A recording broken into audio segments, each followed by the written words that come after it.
I saw a shootout. I'm not going to give details about who did it, where it was done. I'm going to talk about the shootout.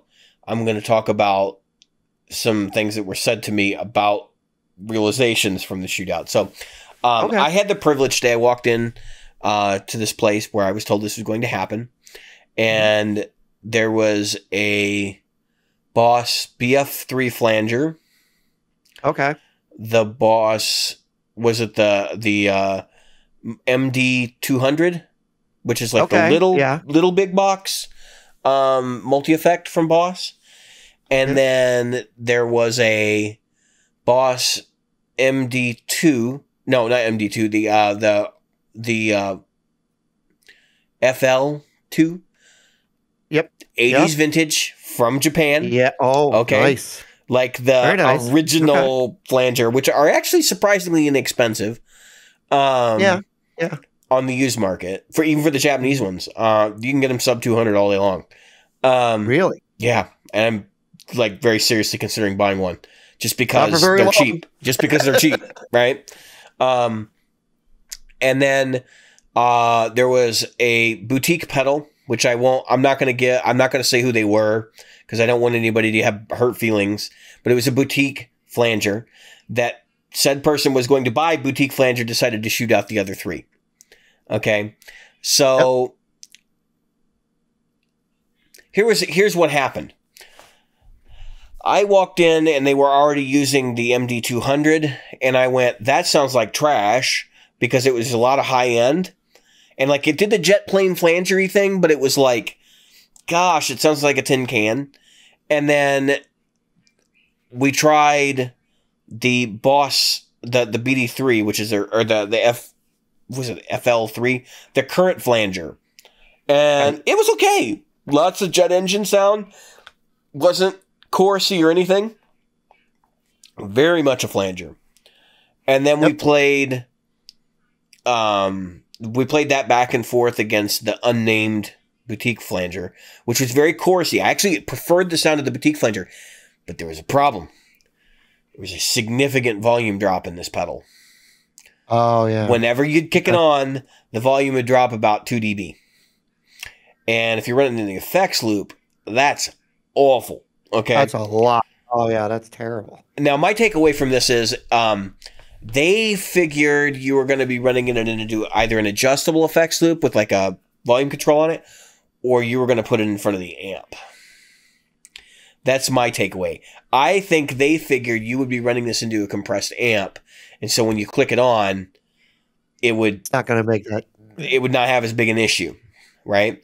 So I think that was the rub on this, but I preferred the sound quality and what that thing did because it had a little bit of chorus to it, and it was like a lot more rich and dynamic, very very 3D sounding chorus. The other choruses were meat and potatoes choruses.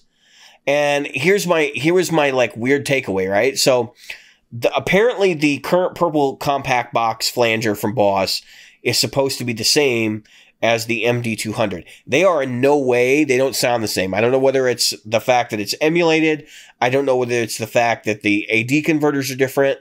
One was very metallic sounding. The MD200 was metallic sounding. It did not sound as good and lush as the Boss one did. But here's the real kicker. So the Japanese one,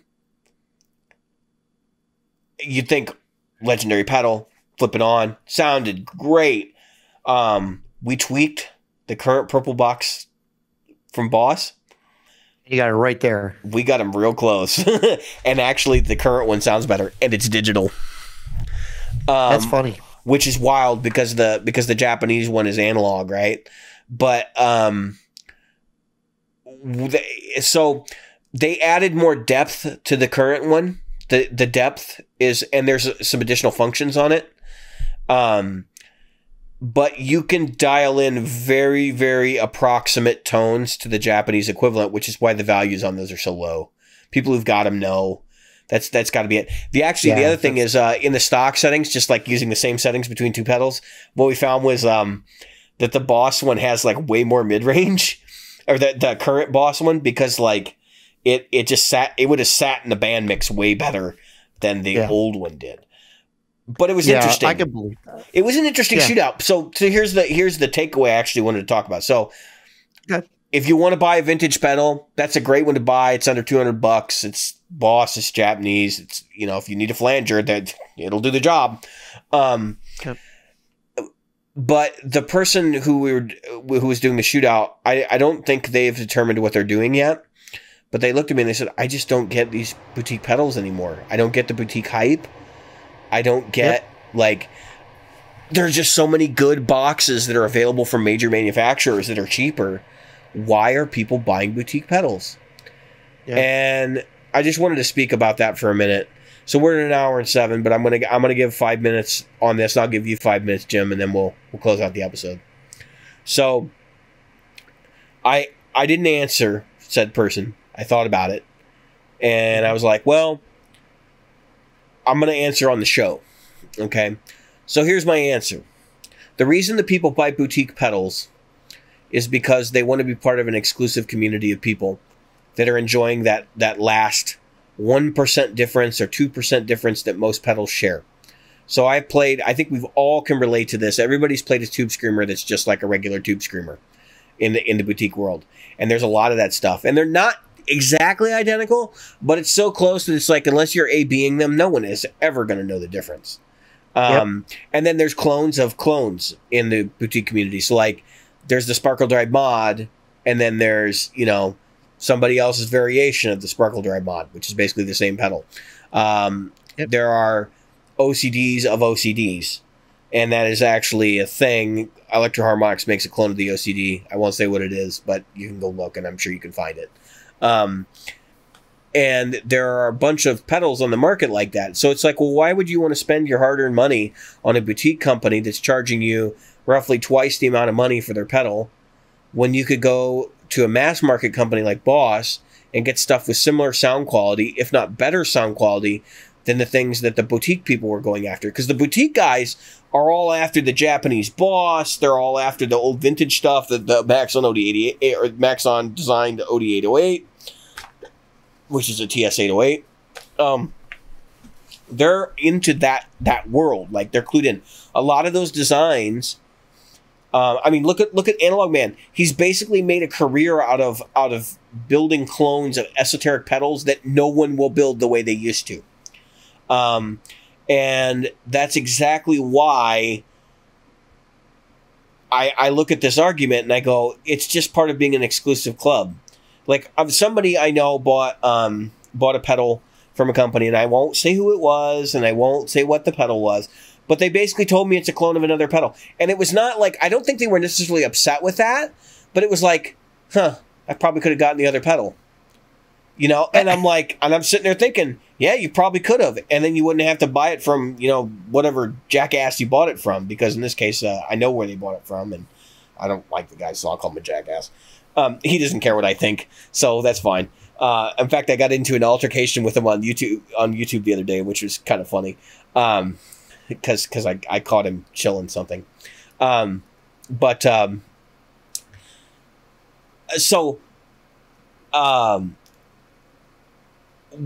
concern is that people get into this trap when they're buying these boutique pedals that this is way better than X or Y. And it's like, unless you know that for sure, you're just buying like a fancier version of what you've already got. Like, I honestly now, when I buy pedals, I look for the cheap stuff. I look for the cheap, like, hey, this is reportedly well made, cheap pedal. So up there, the white pedal right here, that is a JHS 3 Series distortion. That's a rat. Yeah. That's a rat. Yeah. That's all it is. I was just a rat. Say, you just got a rat, right? Yeah. Right. No, I could have gotten the TC Electronic Magus or whatever, the new one. Yep. And I actually thought about waiting for it to come out. It wasn't out when I got that.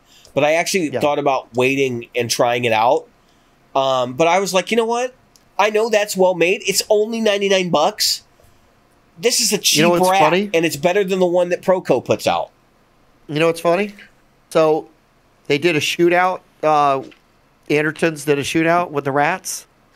And the Magus was one of the top rats. To be honest with you, and they said the same thing, and I heard the same thing. They said that difference in the rats, and we're talking a Wampler's Rat Bane, we're talking some super expensive stuff. Wampler sits in the middle, and some really inexpensive stuff. And guess what? Every one of them, the difference was so microscopic. Well, and that's mostly true. There are some variations to that. So, like the vintage rats, the Rat 2, like the original ones with the LM308, they actually sound like shit to me. I've heard them played against things like the Walrus Iron Horse and that thing, and some other pedals. There's some shootouts. You can look them up on YouTube. There's a guy that like knows all about rats, and he's got a couple of them, and he plays, you know, these shootouts.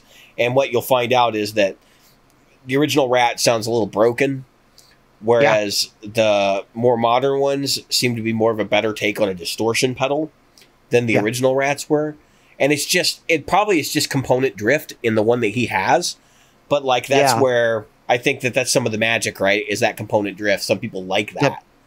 Yeah. And that's something that you can't control. No. Okay. No, we not both at all. know that. Not at all. Well, and so, I mean, you could argue that part selection originally probably played a part in that. Like they weren't testing the parts; they were just taking them out of the bin and building them. Yep. So that may be a thing, but like the question is, so like, do you really think that Proco wanted the pedal to sound like that? Probably not. They probably would have liked it to sound like this or the Magus or, you know, but so that's, you know, you got to kind of figure it out. Every pedal is different, and that is something I want to point out. So like, even if you are chasing that 5% or that 10% difference or that 1% difference, yeah, by all means, definitely go look at your boutique options. But just remember that going from a Magus, which I think is a $60 Rat, to this, which is a $100 Rat, to something like the Big Ear NYC, which I think is $179 or $200 Rat, the woodcutter. You know, they use that one too. Or going to the 1984 Devices drive, which is allegedly a Rat clone with some other things going on in it, is huge in price. That's $400, I think. So when you just like go back and you do that, remember, this is what you're paying for your extra step. And believe me, I looked at all of those products when I bought mine. But the point is, like, boutique doesn't necessarily mean better. It just means more expensive and made in a smaller place. And that we have this stigma that that's cool. So it's not a stigma, but it's just that's cooler, right? To know that the guy that built my, you know, Pelotar's name is Leon, and he only did that pedal once, and he did it because he dropped his top down a flight of stairs that night, and he was mad and like wanted to make sure I had a better day. So he made me a cool pedal and sent it to me. That is awesome. That's like you know, that's like a story that goes along with it, and there's definitely something to be said about that if you're into that sort of thing. But if you're just looking for like let's say you're between gigs, and you're like, God damn it, my flanger broke, I need another one. Just go buy a Boss BF3. You don't have to buy any fancy boutique thing. Just get what you need to get through the gig and be happy with it. Yeah. Anyway, Jim. Yeah, just buy the BF3. So you've owned boutique stuff. Like, I mean, well, you're on the more like mainstream level of the boutique stuff, but yeah. So I did the same thing. I bought the Tumnus based on, you know, everything that I'd seen.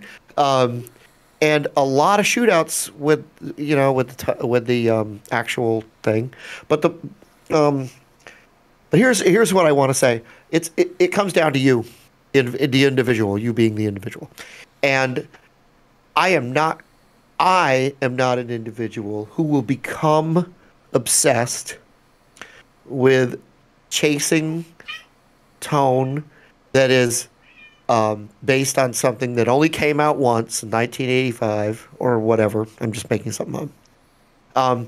And there's only 6 of them, and they're $900 a piece. And I better buy all 6 because... And there are musicians who do this. Okay, and we know them. Okay, so...